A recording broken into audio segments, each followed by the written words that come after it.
Guys, guys, guys, I haven't. So I haven't done an unboxing in a very long time, but I thought this was a special occasion and that I needed to get off my bum and make one. Because Final Fantasy VII Remake was released early in Australia, and I know I'm certainly not the first one to do an unboxing video by any means of this, but I thought that it'd be fun to do and to give my impressions on the game, because I've been playing it these last few days, and I'm a little over 9 hours in. It is very, very good, though. Alright, so let's get started. So, of course, on the front cover here, we've got basically a recreation of the American NTSC box art. So, of course, I've got my PAL copy of the game here, with the, the lovely light overhead. As you can see, it was pretty minimalist. It was just the logo on the white background. But the American box art had Cloud with his Buster Sword in front of the Shinra building. A good CGI render from the time. And we just got the logo up there. But it's also, you know, it also incorporates that sort of white, minimalist background. Everything's very faded and muted. I like that sort of white and green, like you've got the materia slots in the Buster Sword glowing and all that. It's a pretty minimalist, but also quite striking piece of artwork. Okay, and on the side, we don't actually have a logo. We've just got it written out in very bolded text. I don't really know if I like this quite as much as what Final Fantasy 15 did, where it actually has like the logo of the game, or a sort of shrunk down version anyway. But it would probably be hard to, you know, shrink down Yoshitaka Amano's art like that. And then on the back, again, trying to avoid the light overhead, might just turn it off for the moment. We have a bunch of different scenes. So of course we got Cloud standing in front of Mako Reactor. What was it, 1? And then we've got a shot of Ifrit over here, and Ifrit is really cool. I love the fact that they kept the original design pretty much intact. Nice render of Cloud, a good shot of Tifa in a fighting pose, and of course some Aerith and Barret, because that's, as far as I can tell anyway, that seems to be the party for the game. Apart from, because they've already said that Red 13 is a guest character, or something like that. Anyway, the legend returns for all generations. The world is under the control of Shinra, a corporation controlling the planet's life force is Mako Energy. In the city of Midgar, Cloud Strike, former member of Shinra's elite soldier unit, now turned mercenary, lends his aid to the Avalanche Resistance Group, unaware of the epic consequences that await him. And what I found really interesting about this is that they actually put the story of this first standalone game in the Final Fantasy VII Remake project covers up to the party's escape from Midgar and goes deeper into the events occurring in the city than the original Final Fantasy VII. So they really try and set up expectations. I'm still not exactly sure how that's going to go. I have a lot of game left to go by my estimations, but yeah, we'll see. We'll see. I've definitely expanded on a lot. Most of those 9 hours that I talked about have been entirely new content. As you can see, the game has 2 discs, and we'll get onto that in a minute. And it has voiceover in Japanese, English, French, and German, as well as subtitles in Italian, Spanish, and Brazilian Portuguese as well.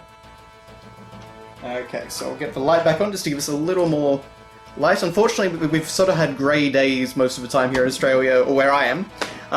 So unfortunately, I haven't really been able to, you know, find a good time to film, but I just figured I'd make the best of it and see how we go.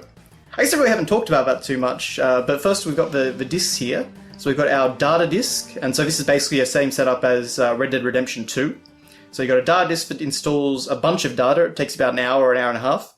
And then over here we have the play disc. So, you know, it says insert data disc first, insert play disc second, and that's what you use to actually run the game. That doesn't actually have to install anything, which I found interesting, because I'm pretty sure Red Dead Redemption 2's play disc also had to install something. But I could be wrong, that was a little while ago now. Okay. But yeah, the situation basically was that due to the situation which shall not be named, because YouTube doesn't like it, we, in Australia, got the game released early, because a lot of our shops have been shutting down, and, you know, certainly shipping things out to us has had a lot of delays or something like that, so Square Enix sent the game out early, and all the shops were allowed to start selling it. So I just picked this up from a store. Okay, so we've got our Square Enix product registration card and all that stuff. All that usual. We've got, I guess, you know, PlayStation, how to use the PlayStation without killing yourself brochure. Usual sort of thing. And then we have a little booklet here on the back because it goes around that way, but I've got the back turned up. We got this awesome image of Sephiroth in front of a burning Shinra tower.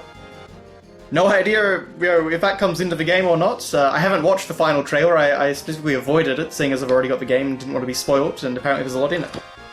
We got an ad for Marvel's Avengers game, which of course Crystal Dynamics are making, which are owned by Square Enix. Play the beta first on PlayStation 4, which may be new information.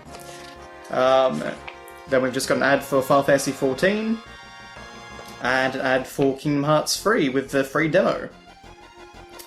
Pretty simple stuff. And in the back here, if I actually... Well, you can see that's the same as the normal box, but if I take this disc out, you can see behind that we actually have an alternate cover.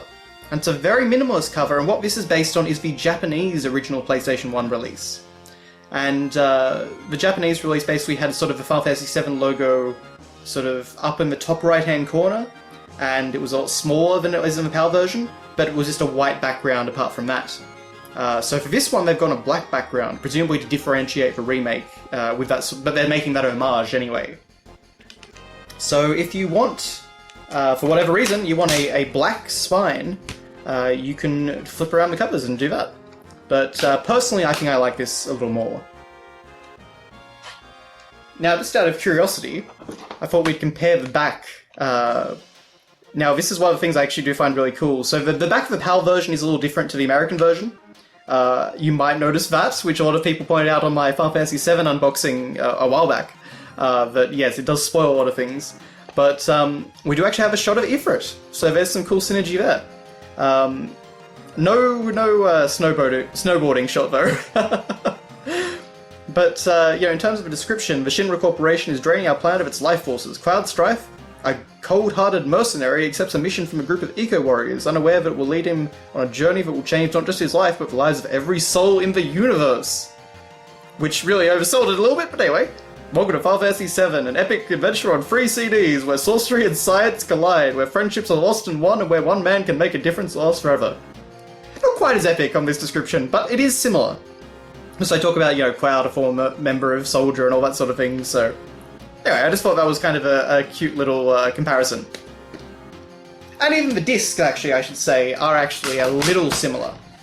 Because the discs, they're quite faded when it comes to the meteor artwork behind, but whereas in the original they were quite shiny. But there is quite a similarity, they kept it white, the placement of the logo is actually pretty similar. So I just thought that stuff was pretty nifty. There's definitely sort of there's some intention behind the design. But yeah, in terms of the game itself, I'm not going to give any spoilers, of course, but it's really good. I have a few problems with a few different things, mainly just like some little things in the new content, but generally the new content has been really, really good. The battle system has been fun, there's been a lot of mechanical depth that I didn't know about in terms of systems in menus and character growth and all that sort of thing. I'm starting to sort of really see a lot of the more strategic elements and getting a feel for it. It's action-y, but it's not full action. If you just like dodge roll around all over the place and mash the square button to attack, you're not really gonna get that far. Or you're certainly not gonna do very well against bosses anyway. I think it's turned out exceptionally well. I'm really happy with a lot of the character interactions, because there's a lot more of that now.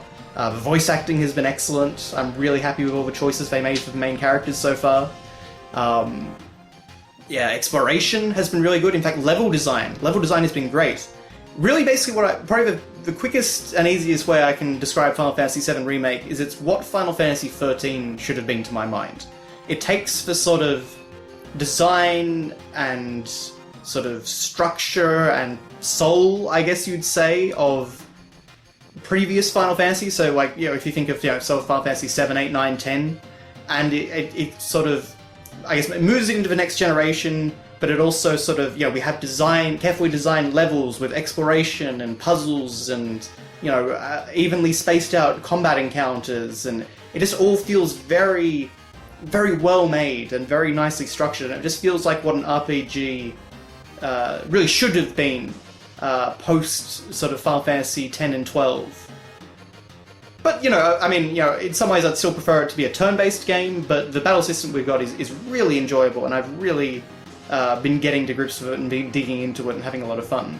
All the different characters play quite differently, and they also have their own nuances to get accommodated with, and they all sort of have their role to play in battle, and you're constantly switching between them all. At least I certainly am, because one may be closer to another enemy, that sort of thing. My only real complaint with the gameplay side of things has been the camera. Is that it sort of sometimes gets stuck on things or goes behind a wall or things like that. And there are a few bugs which I'd say will probably be fixed by a day one patch. I've never really played a modern game before a day one patch, so in recent years, so it's sort of, there's sometimes like a texture just won't load in somewhere or something like that, and it'll just be, why didn't they catch that? Well, they probably did, it's probably just coming in a day one patch. But in terms of bringing the world of Midgar and Final Fantasy VII and all these characters alive, even though there's some spoilery things which I won't talk about, which I have issues with and don't entirely think was the right approach, on the whole they've done an exceptional job, and there's so much love and care been brought to this game. If you're wondering, so far based on these first 9 hours, I would definitely say that they've done it. It's a great experience. It's so nice to have a real sort of Square Enix RPG again that has great dungeon design, great mechanics in the menus. There's a lot of stuff to do on menus, and items to find and characters to grow and that sort of thing. It feels like the Square Enix sort of old, where they should have gone in the PS3 generation, I would say. I guess it's hard to talk about things without actually going into any detail, but that would be my initial impressions, is that this is the game that we've all wanted. And my only fear is that it's going to feel like it ends much too soon. But we'll see. It's taken me 9 hours to get to about what I'd say is the 1 hour mark of the original game. So there might be a lot of meat on this bone.